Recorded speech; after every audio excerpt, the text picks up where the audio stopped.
Good evening. It's still Saturday, May 8th. I'm getting ready to pull the spouts on the pictures I threw earlier. Um, but I wanted to talk a little about some other examples of pictures first. Okay, so this is one by my professor, Chuck Hindes. And I can tell that because he signed it, 1981. Um, and it's got a couple of features that I think of as good and some that I'm less popular or less happy with. He was like getting ready to throw it away, so that's how I got it.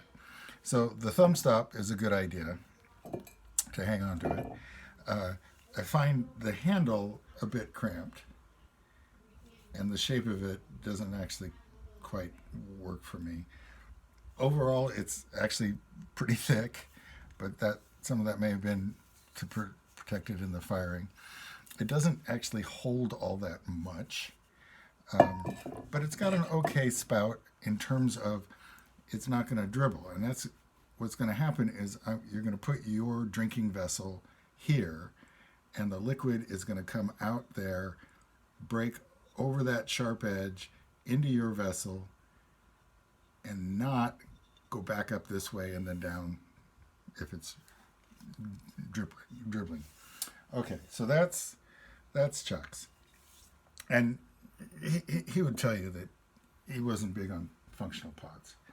Okay, so this is one of mine. I think this is the one that was accidentally 5 pints.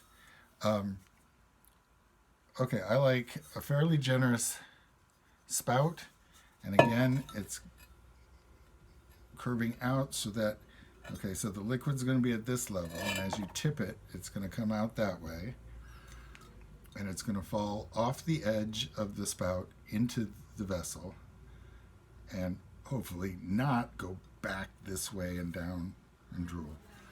Thumb stop, a kinder handle and a more generous handle, and one that's higher up.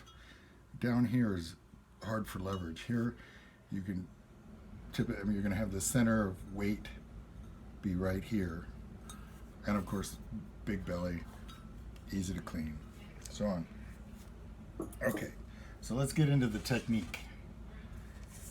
So this is what I've thrown. Doesn't really matter where, unless you've accidentally made a fat part, in which case use the fat part. Okay, this is going to provide stability, and I'm pinching and pulling outward with the right hand. Let's see.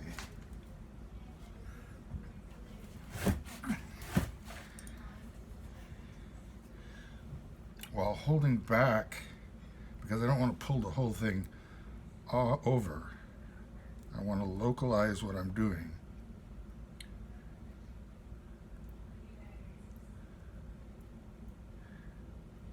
Now, the one thing about these pictures that I don't like is that a good spout is also pretty delicate. That is to say, this thinned out part is really easy to break, and I've lost some recently in packing.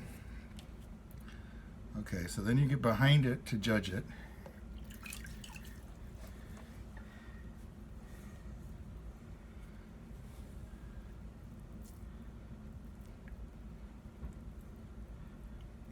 Anyway, so there's a spout. Now you can also get fancy about creating a throat. I don't always do it. But when you do, then it helps if you can sort of delineate that throat.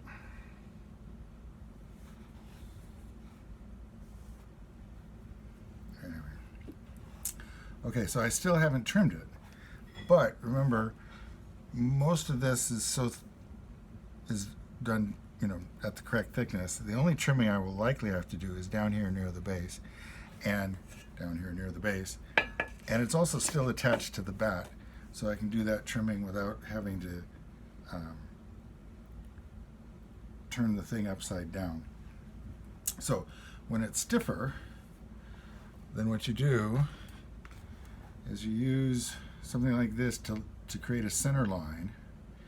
Figure out where your handle is, because it'll be a little awkward if your handle doesn't line up with your spout, and pull off the pot your handle. And that'll get done tomorrow morning. Anyway, so that's pulling a spout for a pitcher. Thank you. Have a good evening.